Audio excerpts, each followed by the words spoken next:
Welcome to Subhadra explore.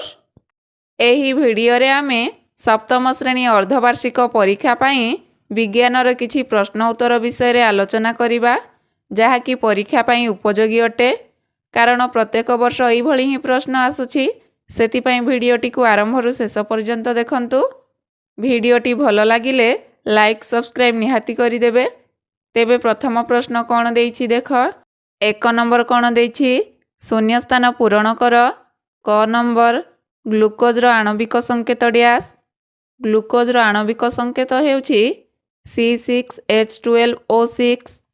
ଖ number ରାସାୟନିକ ପ୍ରତିକ୍ରିୟାରେ ଯେଉଁ ପଦାର୍ଥ ଗୁଡ଼ିକ ଅଂଶଗ୍ରହଣ କରନ୍ତି ସେଗୁଡ଼ିକୁ ଡ୍ୟାସ୍ କୁହାଯାଏ।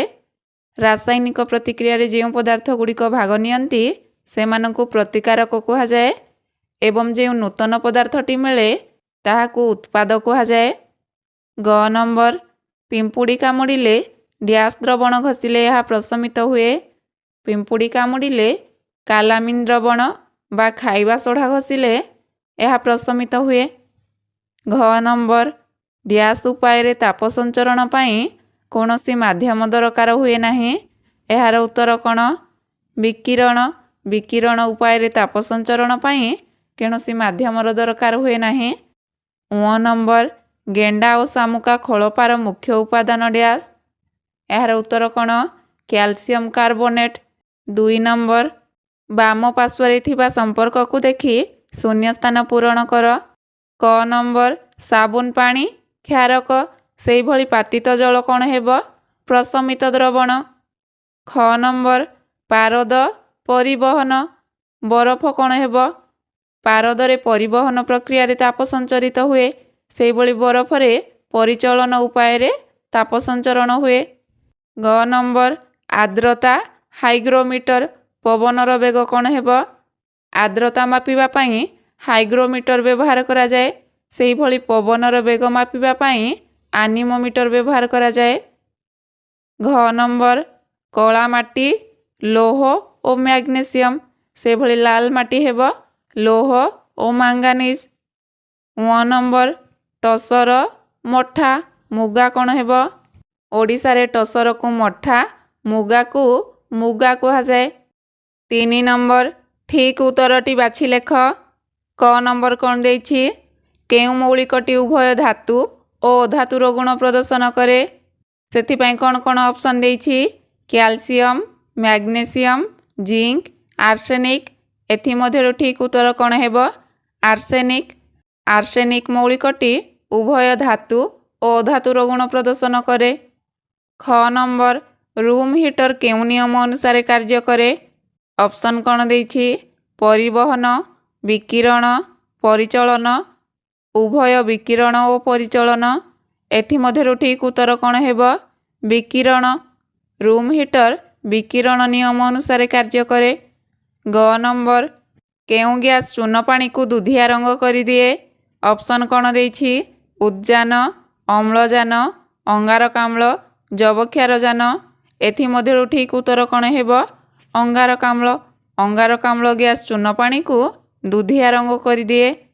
ଘ ନମ୍ବର ଆମ ପାଟି ଭିତରେ ସର୍ବାଧିକ କେତୋଟି ଦାନ୍ତ ଥାଏ? ଅପସନ୍ କ'ଣ ଦେଇଛି? 24ଟି, 32ଟି, 30ଟି, 20ଟି। ଏଥିମଧ୍ୟରୁ ଠିକ୍ ଉତ୍ତର କ'ଣ ହେବ? 32ଟି। ଆମ ପାଟି ଭିତରେ ସର୍ବମୋଟ 32ଟି ଦାନ୍ତ ଥାଏ। ଅ ନମ୍ବର କେଉଁ ଉପାଦାନରୁ ରେଶମ ତନ୍ତୁ ପ୍ରସ୍ତୁତ ହୋଇଥାଏ? ଅପସନ୍ କ'ଣ ଦେଇଛି? ସ୍ନେହସାର, ପୁଷ୍ଟିସାର, ଜୀବସାର, ଶ୍ୱେତସାର। ଏଥିମଧ୍ୟରୁ ଠିକ୍ ଉତ୍ତରଟି କ'ଣ ହେବ? ପୁଷ୍ଟିସାର। ପୁଷ୍ଟିସାର ଉପାଦାନରୁ ରେଶମ ତନ୍ତୁ ପ୍ରସ୍ତୁତ ହୋଇଥାଏ। 4 ନମ୍ବର କ ସ୍ତମ୍ଭର ଶବ୍ଦ ସହ ଉପଯୁକ୍ତ ସମ୍ପର୍କିତ ଶବ୍ଦକୁ ଖ ସ୍ତମ୍ଭରୁ ବାଛି ଯୋଗ କର।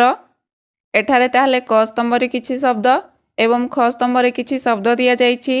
ଯେଉଁ ଶବ୍ଦର ସମ୍ପର୍କ ଯାହା ସହ ଅଛି ତାକୁ ଯୋଗ କରିବା। ତାହେଲେ ପାକସ୍ଥଳୀ କ'ଣ ହେବ?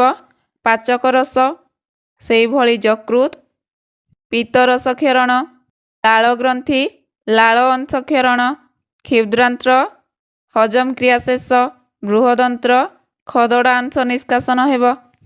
ଏବେ ତାହେଲେ ଦେଖ 5 ନମ୍ବର ପ୍ରଶ୍ନ କ'ଣ ଦେଇଛି? ଗୋଟିଏ ଶବ୍ଦରେ ଉତ୍ତର ଲେଖ।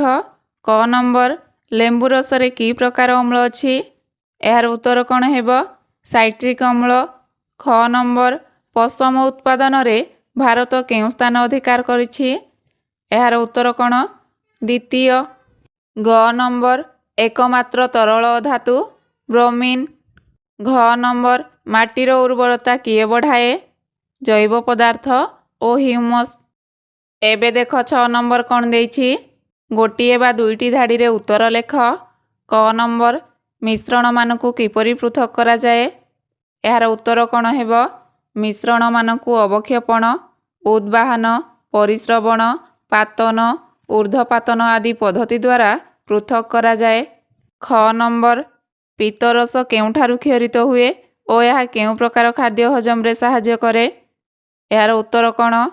ପିତ୍ତରସ ପିତ୍ତକୋଷରୁ କ୍ଷରିତ ହୁଏ ଓ ଏହା ଚର୍ବି ଜାତୀୟ ଖାଦ୍ୟ ହଜମରେ ସାହାଯ୍ୟ କରେ। ଗ ନମ୍ବର ଉପଯୋଜନ କାହାକୁ କୁହାଯାଏ? ଏହାର ଉତ୍ତର କ'ଣ ହେବ?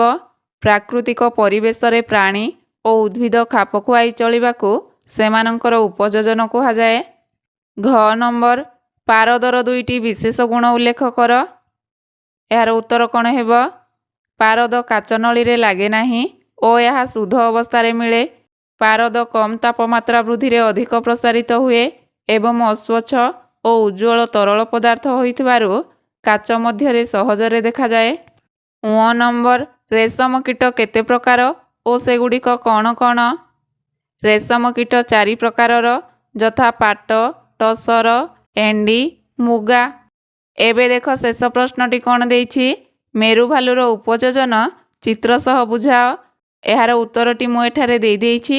ତୁମେମାନେ ଏହାକୁ ଦେଖି ଦେଖି ଲେଖିବ, ତା ସହିତ ପଢ଼ିକି ମନେ ରଖିବ ମଧ୍ୟ।